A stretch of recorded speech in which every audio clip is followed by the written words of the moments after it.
everybody, and welcome to a Wednesday afternoon here on Kobold Press for another Kobold Chats, where I'm sitting down with a creative team for the brand new I say brand new, it's almost done now, Kickstarter for the Book of Ebon Tides.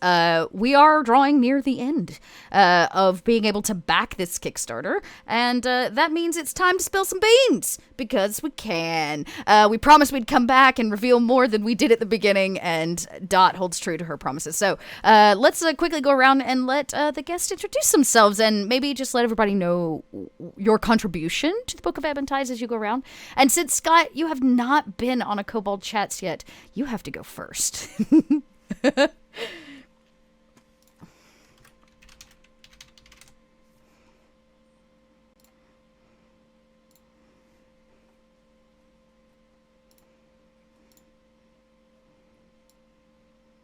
Oh, nice. Yeah, I was about to say, yeah.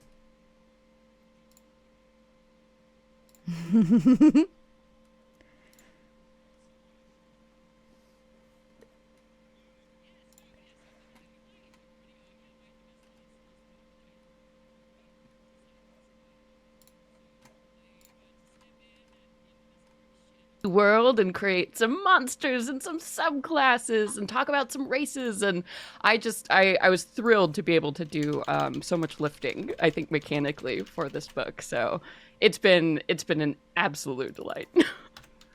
Yay! Okay, they said sound now. I'm not sure what was going on with that, but they said you were quiet, and then some people said they couldn't hear you at all. Yeah, sound is done. We're back. Everybody's there. Yay! As we said, Wolfgang and Scott are on the project as well. Wolfgang's also writing. Scott is editing, and I'm a pretty lucky dog to get to sit down with all three of you at one time, especially as this project kind of rounds out. How much time do we have left? How long? What, like 24 hours or something to back this? No. We've got 1 week left. We still have a week. Oh, you're right. Yeah. 7 days to go. 7 days. I don't know why I thought it closed this week. That's great. Even better. So you still have 7 days to back it, and we're very close to the next goal, yes, which Scott mentioned and I thought was very interesting, which is another map. And we all know how much we love maps, and it's not just any map, it's the map of the Court of the Midnight Teeth, yes, which is oh yeah, well, I mean, it's the gnomish court, right? And the Fey Lord there is nasty, and she's a gnome. Gnomes are all nasty, I have to say that as a kobold, but yeah, it's a Fey court devoted to the gnomes. And the map is full of their weird little gardens and their weird sprawling palaces, and they're a fun bunch, but you don't want to get crosswise with them because they will mess you up. Fun at parties, but yes, beware parties at their house. I think the summary. Well, I mean, we just spoiled some of the gnome stuff, like the distiller, right? That was you, Celeste. Yes. I got to work on the gnomish distiller. So your little chaos flame boy, if you want. I believe in a big amount of chaos with gnomes and their mechanical and alchemical buffoonery. So I really wanted to bring that into the book. And that was part of this series of NPCs, right? That's coming with the book? Yes. I got to do a bunch of NPCs as well as monster creature stat logs. Yeah, I remember the last time you were on, you were like, I can't tell you about the NPCs. So I'm glad to know that we can now talk about them and share some of them. And that one just went up on an update for the Kickstarter. So if you want to see that, go back and do the thing. Now, Scott, you said you're deep in the editing process. What does that look like for everybody at home?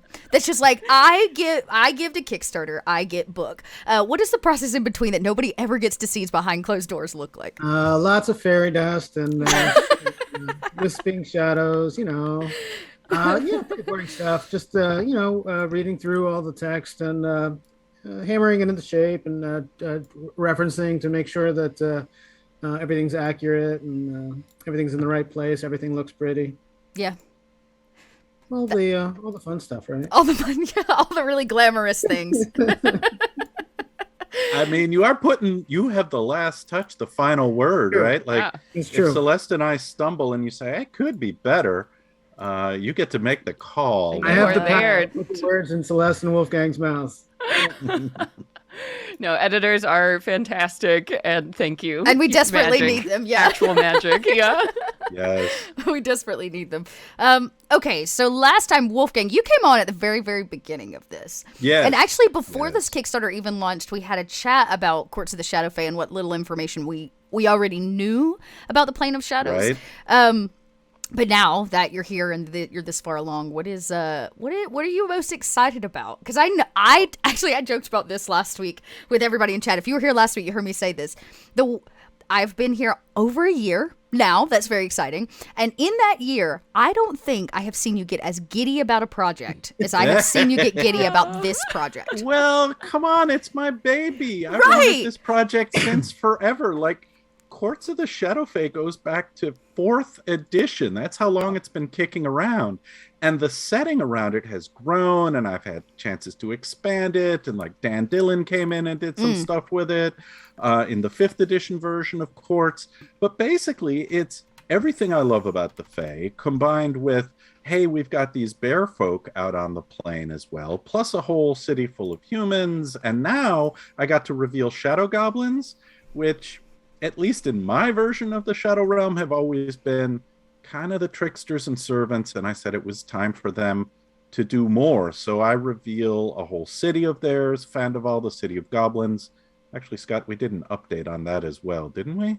Yes. On the Kickstarter? Yeah. So the city of goblins has a short description out on the Kickstarter site, but it's also got a full city map and a bunch of NPCs and heraldry and a stat block. And I'm like, the nasty little gobbos are finally getting, if not their due, at least a piece of the pie. Yeah. So all of that new material, like this book is not a lot of pickup. Like the Shadow Fae are there, the Courts of the Shadow Fae are there. Of course, they get representation and time on the page, but there's so much new stuff, right? All the bear folk stuff was barely touched on previously. And basically, I'm just jamming in every little drifting village, Pale Tree Rise, the Whispering Plains. Oh my goodness, like the Hawthorn Grove and the Leaping Salmon Grove for the bear folk and Merrymead. And I'm like, there's all these places, all these characters, all these adventure hooks, which make it lively to me. And then I got to write the whole magic chapter. I don't know, Scott, I think I've told you like 3 or 4 times, I'm pretty much done with the spells and magic items. And then I say, yeah, but I gotta add one more. We gotta have 10 more of these. And like, yeah. is it okay if It's fine. I gotta jam in a few more wondrous items? And I'm like, it's a blast. I love the setting. I love the characters and the stories you can tell with it. And frankly, every fan who ever said, yeah, Courts of the Shadowfae was a blast, when do we get the world book for it? And I would say, well, never. It's an adventure. I don't think the audience is that big for it. I don't know. It's a lot of work doing the whole Shadow Plane. I'll make enemies. The Court of Midnight Teeth is coming for me. Right? Like, I don't know why I resisted for so long, but I've been working on it for a year and a half pretty hard. But there's like 10 years worth of thinking and gameplay and notebook stuff in it. Wow. So that's why I'm excited. It's my baby. Well, since this is always a question, I love to ask this question. And I don't know if I've ever asked you, Wolfgang, what if you were an NPC or you were a character set in Ebon Tides, where would you be? Of all the many places you've written, where would we find Wolfgang Baur just chilling? Well, nowhere near the ghouls, because that's None awful. of that. No. The Shadow Fae, unless I am one of the Shadow Fae, they're elitist bastards, and I hates them. They're just such snobs, and they're at the top of the pile, and everyone else isn't. So either Coramel, the City of Lanterns, would be fantastic. But actually, for chilling, for a good time, I think Merrymead and the bear folk, like, they're druids, they're chill, they're actually pretty good at holding back the corrupting effects of shadow. Their bear goddess, Bengta, the goddess of honey and protection and dawn, she's awesome and warm, and you feel secure, like those bad things in the darkness all over the shadow plane won't get you. So Right. I think I gotta go bear folk with this. Yeah. What about you, Celeste and Scott? Where would you find yourself in the plane of shadows? I'll be a shadow goblin. Easy. There you go. Well, what, Shadow Goblin Scribe? Maybe that works with your editing. Yeah. I know I put that in there. Editors too, right? There you go, right? No, so okay, well then I gotta know what it is about our shadow goblins, because I'm a bit of I love goblins, like deep in my soul. Is a goblin. Don't tell the kobolds. And so what is it? What is it that draws you to the shadow goblins? I think they're not presented as, I think previous goblins have been a bit more, they're not very intelligent. They're not very interesting. I think our goblins, we're not treating them as if they're low intelligence. I mean, they're more interesting. I mean, maybe they're not the smartest Fey adjacent folk out there, but I think our approach in this shows that they have more depth than they have in the past. Yeah. They have a huge, beautiful city in Fandival, and they do interesting things. They're not just out there. Oh, they work with some giants to pull things out of the dark river, right? Those soul nets catch stuff swimming down. It comes swimming down the Styx, and the shadow goblins have friends. And basically, they weave nets of moonlight that the river giants use to catch souls coming down the river. They do all sorts of weird mystery stuff. Yeah, like stuff like that is... It's not, hey, we're goblins, we're going to burn down your town. I mean, that goblin is fun, but we've all seen that goblin. Well, and they'll still do that. Just, that's the weekends. And net weaving is work, man. You don't want to do that all day. You got to party. Okay, so we heard bear folk and some goblins. What about you, Celeste? Ooh, I mean, I think I would have to go, if I was in a location, probably the Court of 1,000,000 Stars. I think it's just such a strange little place right in the middle of the plane of shadow, and where, shadows cast over everything and you can barely see the sky and it's all grimy and dark. And then you have this one towering place that's just... people dream of getting to, and once you're there, all of the strange creatures that have taken up a residence, these creatures that have had beyond experiences with the void or chosen to land in this place, the fallen stars like embodied in this world. I think it would be just such a strange place. Sounds like a party is what I heard. Yeah, strange and interesting place to be. I think that would be hands down my pick. It's very cool. My Darrow character is constantly seeking the void, so maybe he has a new trip planned. That's very, very cool. All right. Well, I got some artwork. It seems that one of the great joys of this book is that the locations are expanding, right? Of course, the Shadow Fae was just... You're in the Queen of Night and Magic's realm, but in this book, it's so much bigger, and there's very clearly some very interesting locations. But I've got some art of 3 locations that I can show today, and I was hoping maybe we could just talk about what the 3 locations are without maybe giving too much away. So let's see which ones I've got here. Oop, nope, wrong one. Let's try that again. Turning it on. So this one has this massive tree. Yes. And this what to me looks like a school or university, but I know that's probably wrong. Oh no, you're right. Oh yeah. Ooh, oh my gosh. It's the Court of the Golden Oak. This is the Sable Elf settlement primarily. The Sable Elves are they're not quite high elves. They're shadow influenced elves, and in a lot of ways they're kind of what the Shadow Fae used to be before they turned to darkness.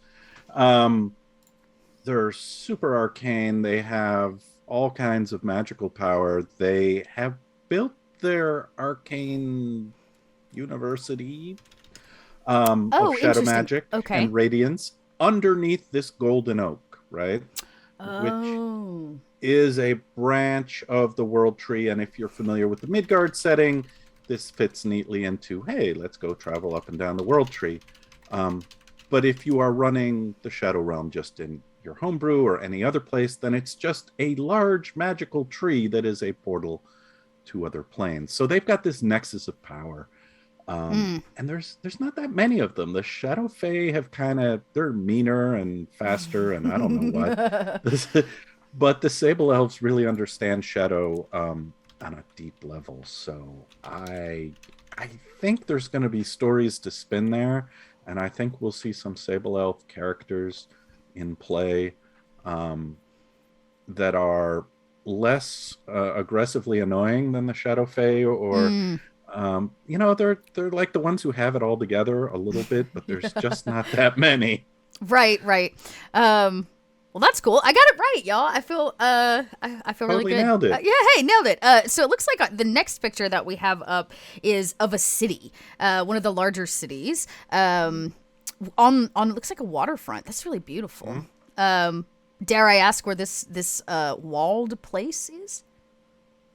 Oh, I think Scott knows. This one's Fandival.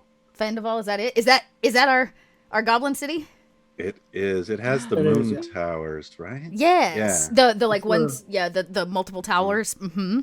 River Styx goes right by it, and that's where the giants that Wolfgang was talking about fish for souls. Oh, so this river here is the River Styx. Yes. Which is a weird river. I was just cleaning up some of the text on my... A weird river is kind of an understatement. Oh, man. The weirdest Yes. of rivers. It is the weirdest. Well, I mean, it's hard not to put something like the Styx in a planar setting, right? Yeah. Oh, It yeah. takes you from here to there. It goes past this goblin city. They mine it for souls and other things. But I mean, the Styx has such a long history, not just in Dungeons and Dragons, Right. right? Like, it's not just D&D or the most recent editions, or even Planescape. It's like, oh, well, Greek myths and legends, Yeah, right? Like, yeah. this thing is.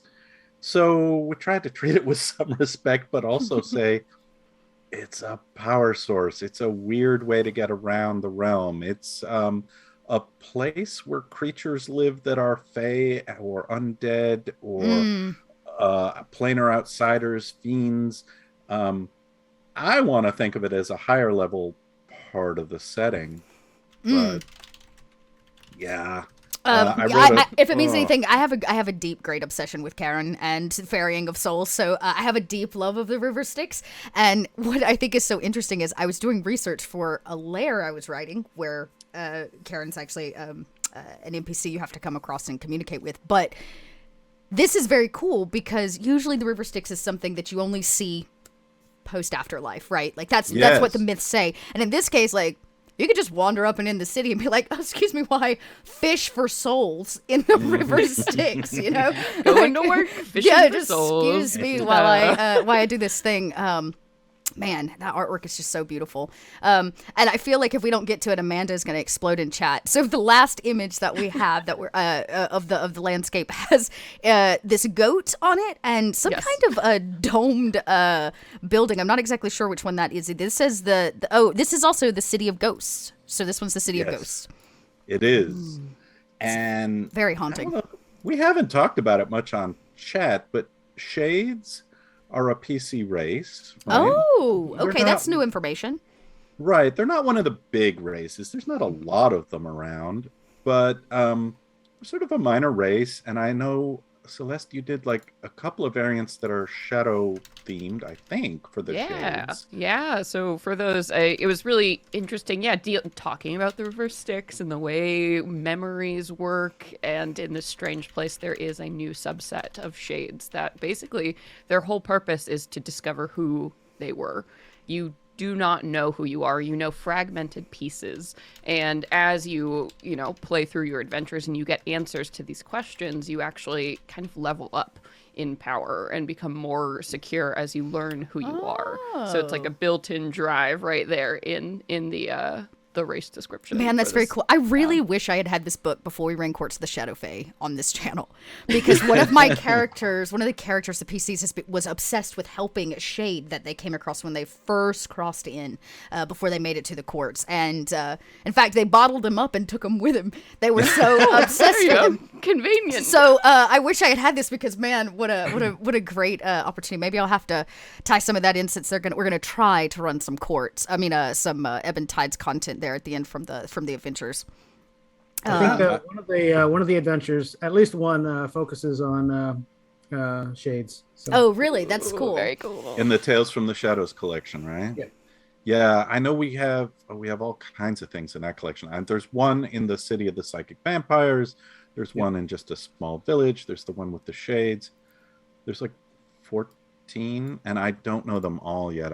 There's currently 14 slated, and wow. Yeah, it's a pretty good mix. We tried to survey as much of the Shadow Realm as we could for it. Yeah. We had a question, Scott, that we've gotten a couple of times about Tales from the Shadows, the adventure collection, namely, how tightly are they linked?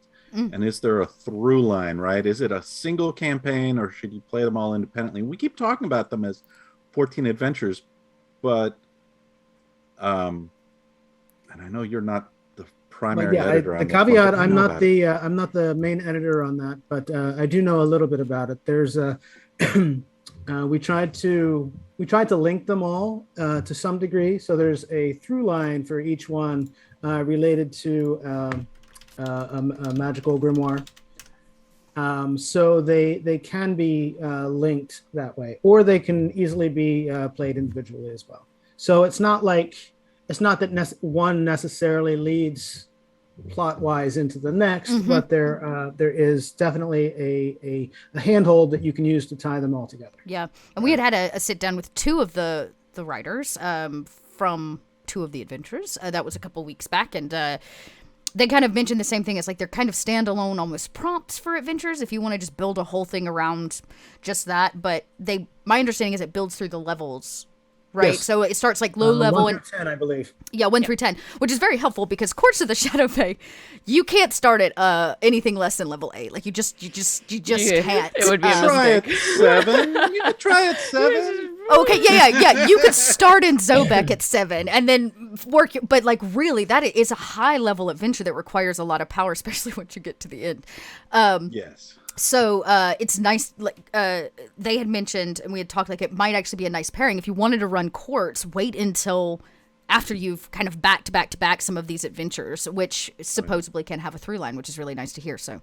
And it's entirely in the Shadow Realm as well. It's as far as I know, it's not on Midgard at all. Yeah, right. That's you very can cool. Tie it to pretty much any setting. I mean, the goal was partly do a lot of low-level adventures so that campaigns that start on the plane of shadow just work, right? You don't need to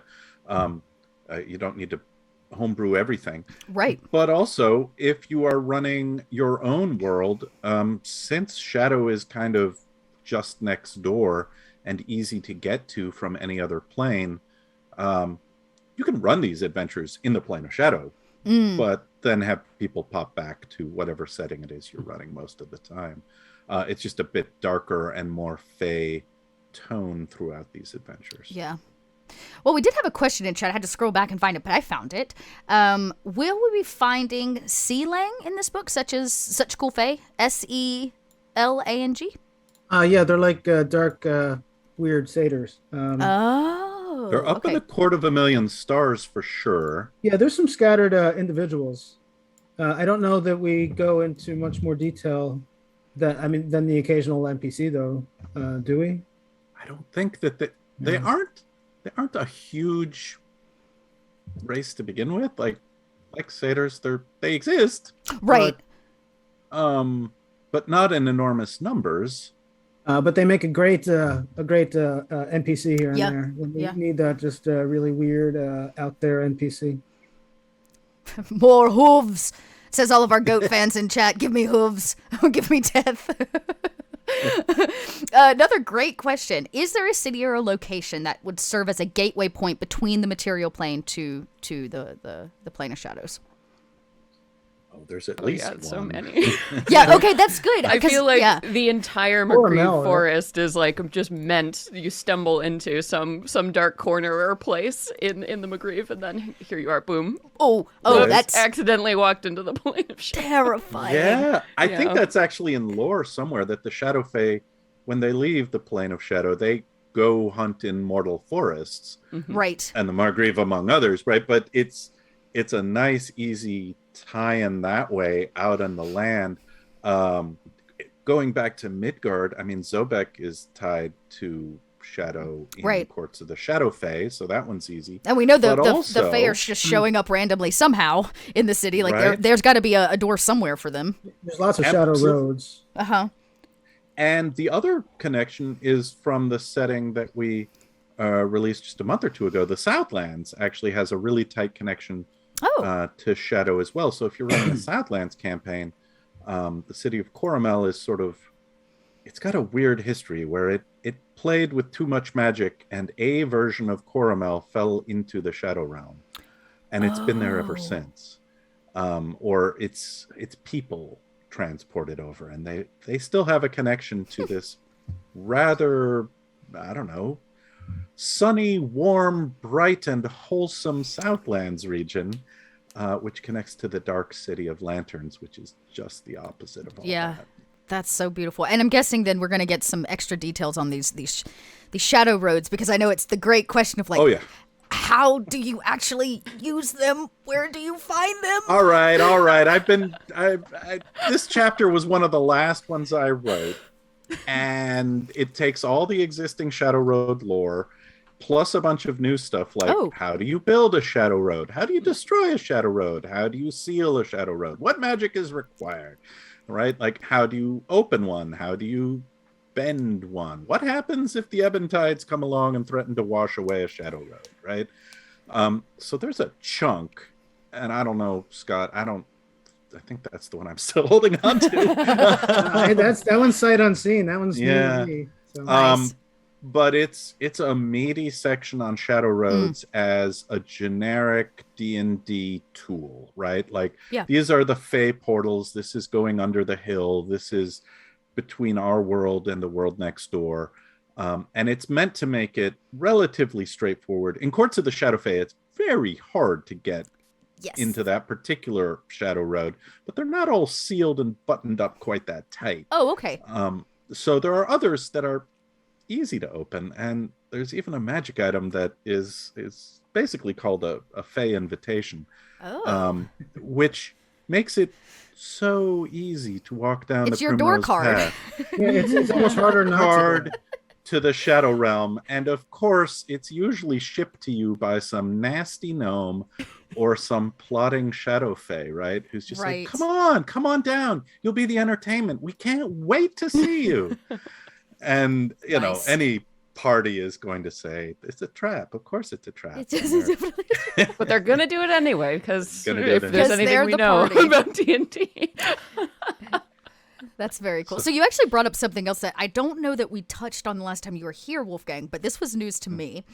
Okay. So Ebon Tides, Dot definitely thought it was referring to like the black rivers of souls that run through the Shadow, which I believe is probably a very literal interpretation. But news to Dot, that's not everything that Ebon Tides actually encompasses. Yeah, that's one of the sort of big secrets of the setting, is the way the landscape and the geography can be altered. Because the Plane of Shadows, as far as I'm concerned, the Plane of Shadows has always been a mutable place, right? Shadows bend. They don't quite resemble the thing they're a shadow of. They change, they turn. And so the Plane of Shadow isn't as solid as a mortal world is. And it's possible through magic or through natural events for stuff to move around, right? Villages can drift off where you found them last time. Rivers change their course, not necessarily overnight, but just because you visited a place 5 years ago in game time doesn't mean it's still there. On some occasions, these Ebon Tides come along and, forests disappear, or other things happen that make it hard to get from one place to another. And this is part of the reason why the shadow roads are important. The shadow roads will get you from A to B, even if A and B have drifted in some way. Oh, so the roads maintain their destination even if you may not find them in the same place. Right? Like you may turn left instead of right, but the road will have shifted to get you to the Gnomish Court or the Goblin City. Even if you think it's some other direction, the road will steer you right, which is why they spend so much time and effort making these magical roads, right? Right. 'Cause they always connect. And in a plane of shadows where high-level magic users can just say, I don't want to be bothered with that ghoul army. I'm just going to sort of move this mountain range around a little bit. Scooch it that way. Chunk. They'll never find me. Or I'll cut this shadow road so they can't get here, right? So there are things at that level, but that's really more about high-level play, right? I don't want to say that that's something that happens at first level or even in tier 1 play necessarily. You use the roads, you figure out the roads at that level. You got to be mid-level or high-level to really start manipulating the plane at that level. But there's rules for that too. Material, right? Yeah. Yeah. I have to give Scry Society a shout out. Can you imagine losing your keys in the Shadow Realm? Gone. Yeah. A truly horrible horror-based campaign. Yeah, you better just clip those to your belt loop. Love that. So what I'm hearing is lots of new locations, obviously, and each one of these locations are going to have brand new, maybe not brand new, but expanded on the races, some of the subclasses. But I know, Celeste, Lots. You got a chance to write a lot of those things, all these NPCs, all these characters, and we have some more character art. Yay! You are only going to get to hear Dot's voice. You won't see me, but you'll get to see everybody else. Okay. So the first one up is this Black Sturge because, that was the first one up. Let's take a peek here. It's trying real hard to transition for me. Don't give out on me now, Streamlabs. There we go. Now we've got a bear, but the Black Sturge was up. I'm a bit of a Sturge fan. They're one of my favorite, low level creatures to put in any of my campaigns. So, what makes this one a Black Sturge? So this actually wasn't one of the ones that I touched on. Oh, okay. Wolfgang, was this one of yours? I don't remember this Black Sturge piece, and I'm desperately racking my brains for where did it come from, because how did we I'm definitely recognizing the character art that's flashing around. I'm sorry, I'm not hauling it. Maybe it's just too long ago, but maybe he's just a shadow Sturge.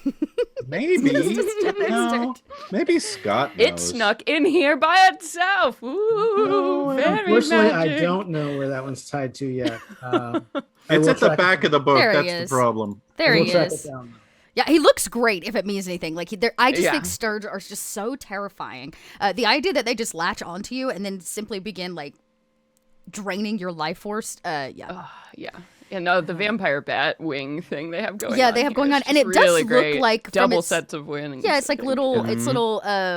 I don't know what it's called. Proboscis. Yeah, it looks like it's sucking shadow or actually pulling soul away, which I think is really terrifying. But speaking of not terrifying, this bear.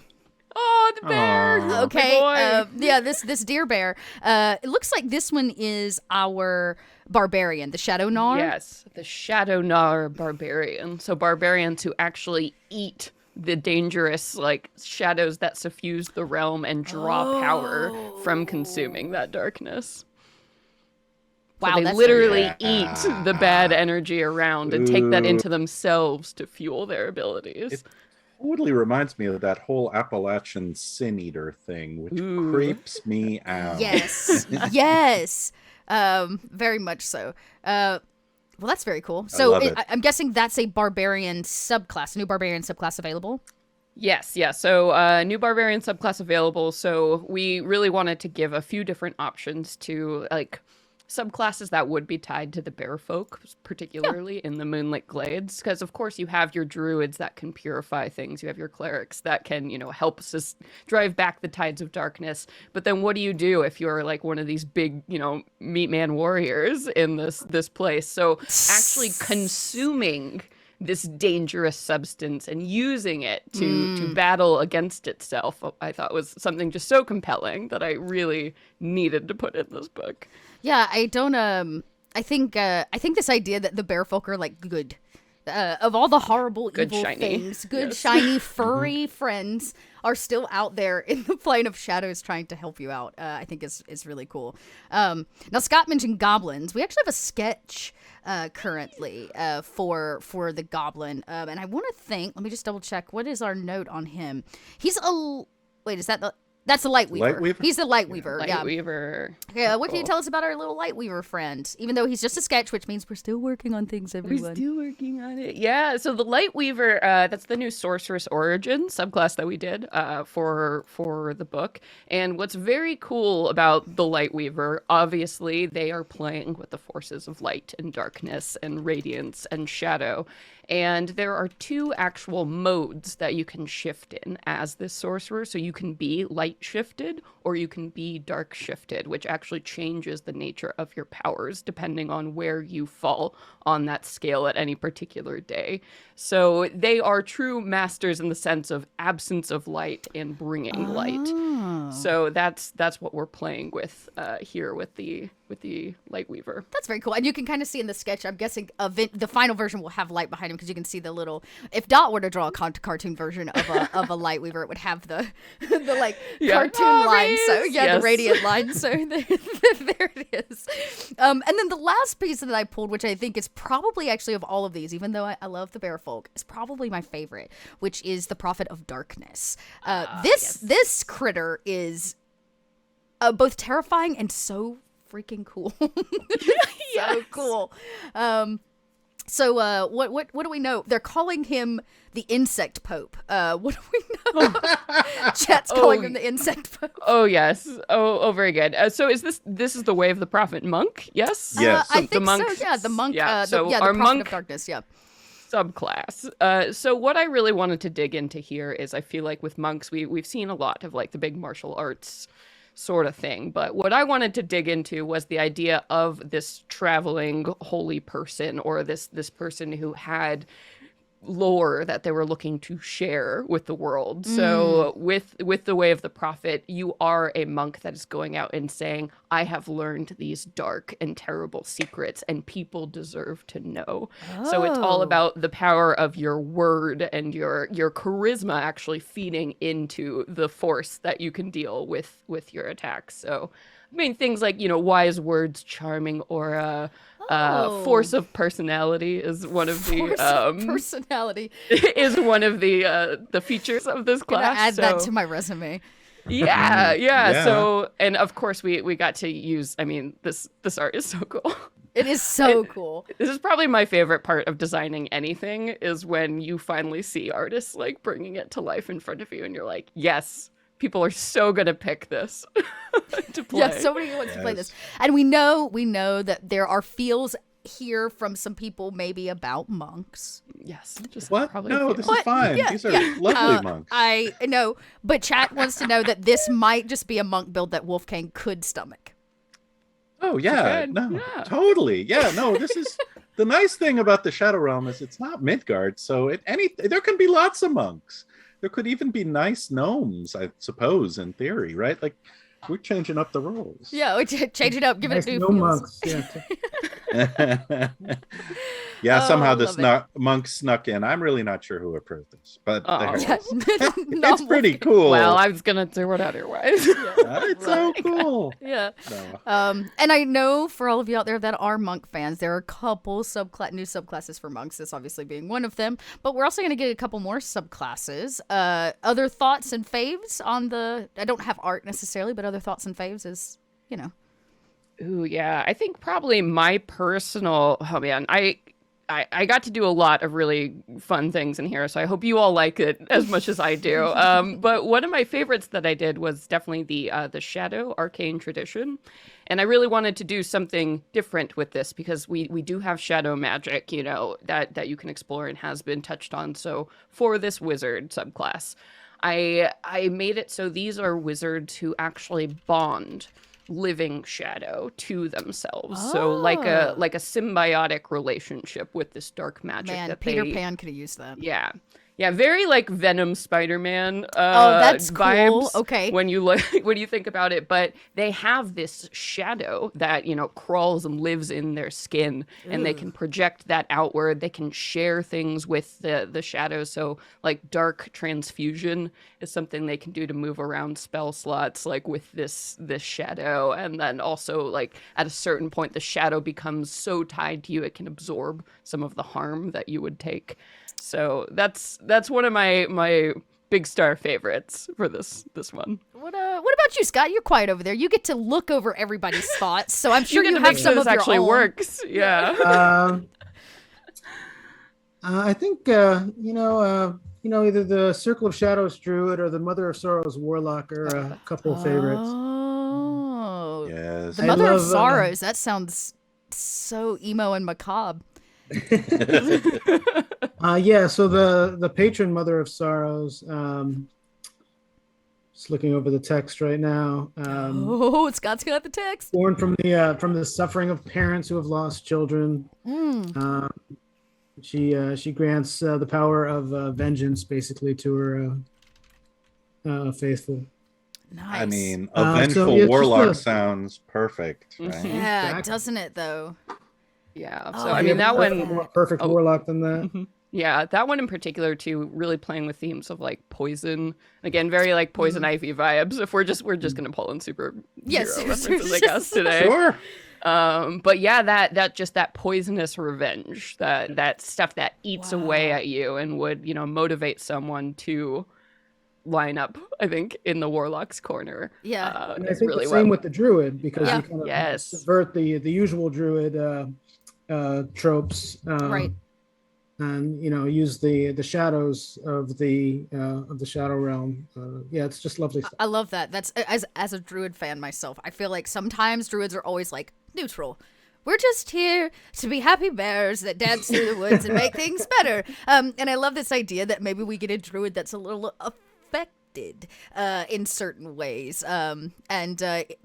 What does neutral mean when you've had such loss, you know? So I think that's a very, very cool idea. I like that a lot. All right, Wolfgang, what about you? You got a subclass that just like... A favorite subclass? Yeah. A absolutely must have. Mm-hmm. Let me guess, it's a monk. No, oddly, no. How strange. I'm going to go the other way. I mean, Celeste has been talking about a lot of the sort of darker tones here, but I got to say the Honeykeeper domain for the cleric is, I mean, we keep talking about the bear folk as mostly nice, but this is kind of it, right? Like they're about keeping a community together in the face of adversity, right? Making everybody feel I don't know, welcome or safe or at least not dying immediately. And, you know, you don't need to bond shadow to yourself to feel good about yourself. Right. Is with this. But Wolfgang! I wish somebody could have told my high school self that. Right. This is maybe the sort of warm, like a lot of clerics are about, we're healing, we're preventing this, we're warding, we're protecting. And this one does that for bear folk, right? And it's about helping others. There's a channel divinity thing that it's sort of fighting fit. You're, you know, clearing up conditions, making sure that, like, if everybody's been paralyzed by the ghouls, because that happens all too often, you just neutralize those conditions, right? Those conditions end when you have this Honeykeeper domain cleric with you. And frankly, you kind of need it in this setting because there's a lot of that kind of stuff. It's not that it's not a fighting class, because it's got that too. But yeah, I had a lot of fun writing the Bearfolk lore around some of the churches, the rest of the pantheon for the Bearfolk. So I think part of that's why I like this subclass. It's just, it connects to the good guys. Yeah, and they do exist. Yeah, I'm always so interested when I, design divine subclasses. where these people draw their powers from, because I think that the typical answer is yes, there's the god and they worship the god and the god gives the powers. Great.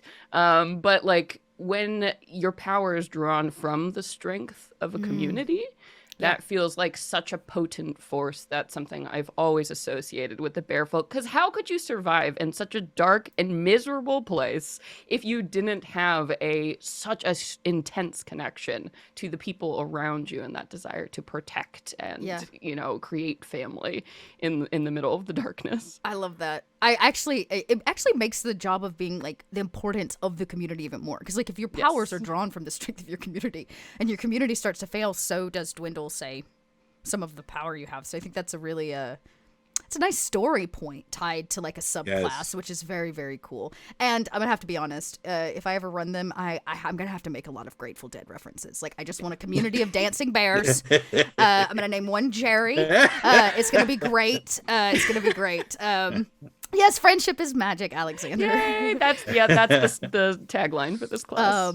So we are in like the last few minutes. This chat went really fast. Speaking of chat, if you have questions, now's a great time to ask them before we wrap up here for the day, and be on our dwindled down to closing out this Kickstarter. You still have some time, but So this not is that much time. Not that much time. It'll be over so fast. Yeah, you better back now.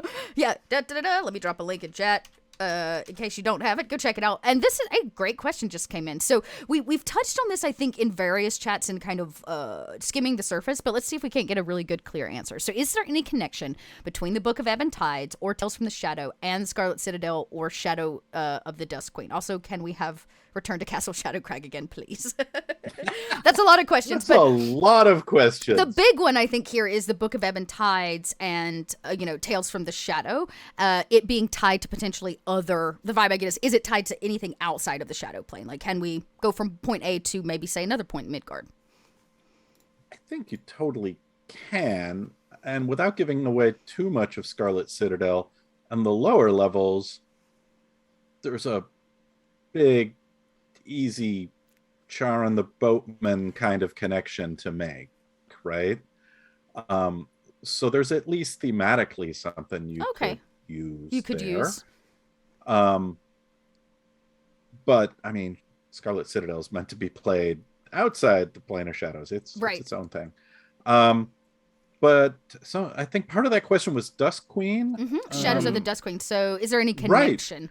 Which the designer on that is our art director, Mark Radel, and he wrote it years ago, and we used it here as part of that through line that Scott was talking about, that magical grimoire that is in the Tales from the Shadows book. I think all the adventures in Tales from the Shadows are new, except we also include an expanded version of Shadows of the Dusk Queen with new maps, new art. It's the capstone. It's the final. It is, yeah, it's and adventure. It's so it all leads up to that, but obviously it needed expansion and revision to work for that. So it's going to be Shadows of the Dusk Queen. Yeah, absolutely, that's part of it. Yeah, and I guess if you're saying it's a capstone, it might bump up really nicely to quartz if you choose to like run that. Be a nice kind of through there. Yes. Yes. How easily can PCs come and go from the Shadow Realm? Is that a pretty difficult process? Y'all are saying you could just accidentally step into a corner full of shadows and fall in. So I mean, sometimes it's harder to intentionally go than to unintentionally. It depends on where you're trying to go, too, right? Like, it depends on what your GM feels like that day.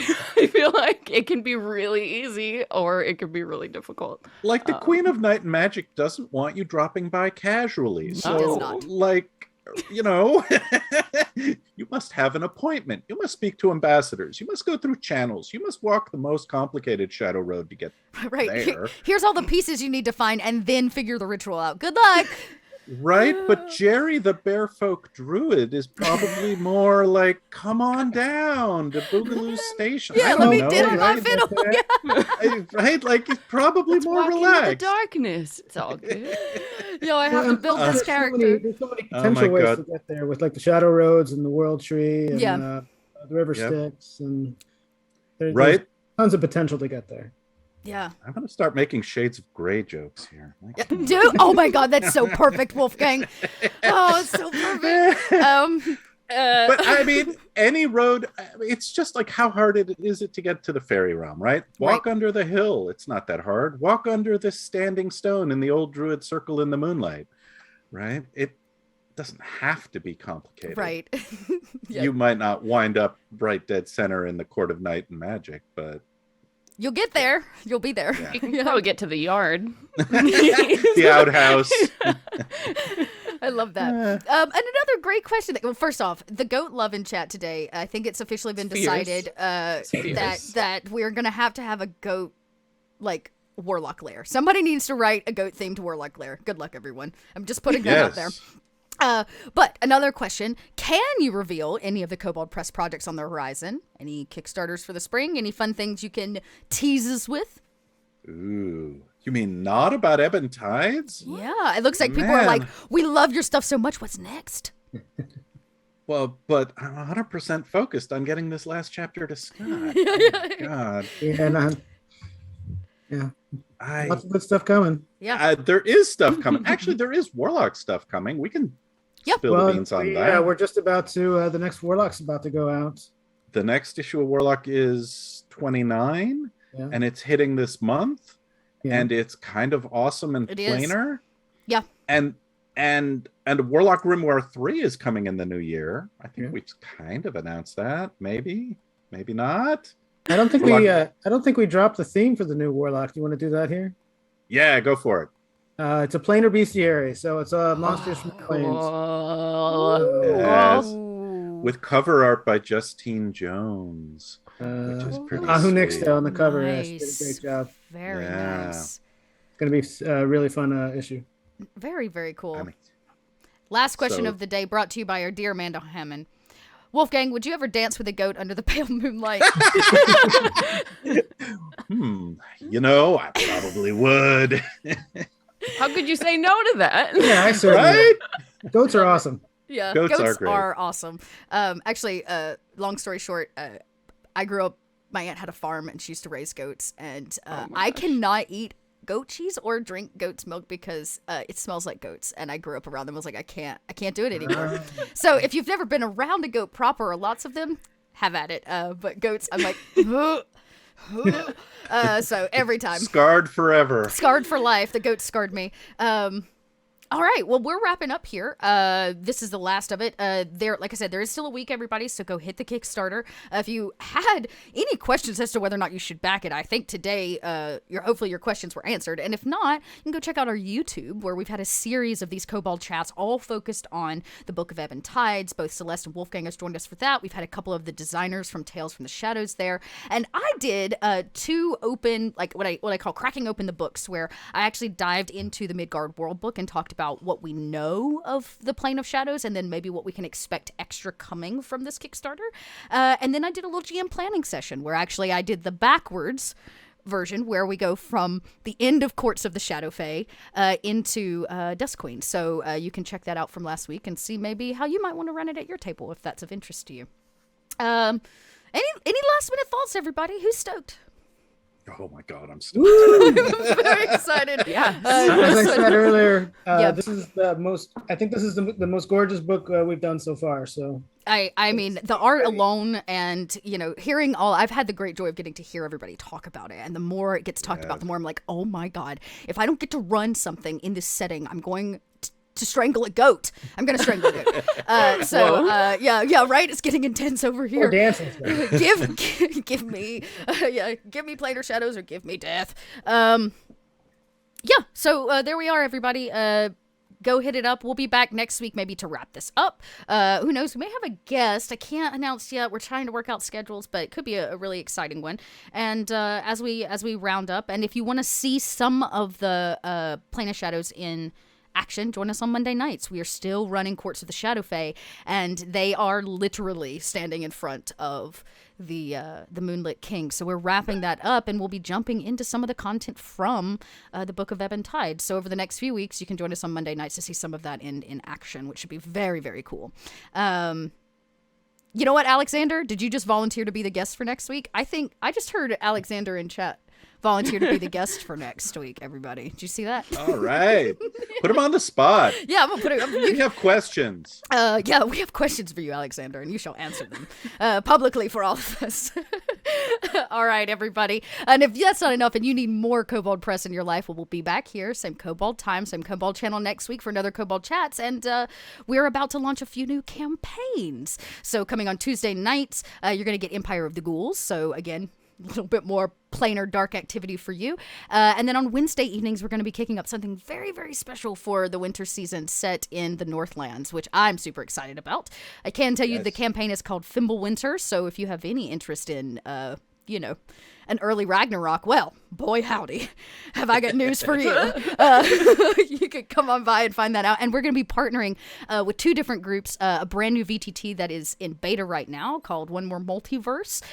So if you love everything 8-bit anime, oh boy, don't miss this. It's so cool. And then we'll be partnering with a podcast group. Actually, we're going to be doing kind of a voiceover stream, and we're going to be partnering with the Last Refuge podcast, which is a very, very popular D&D podcast, which you can check out now and get used to the cast, and you'll get to see them over here, at the end of November and through December. So we'll bring in a little frigid winter for your December before we hit 2022.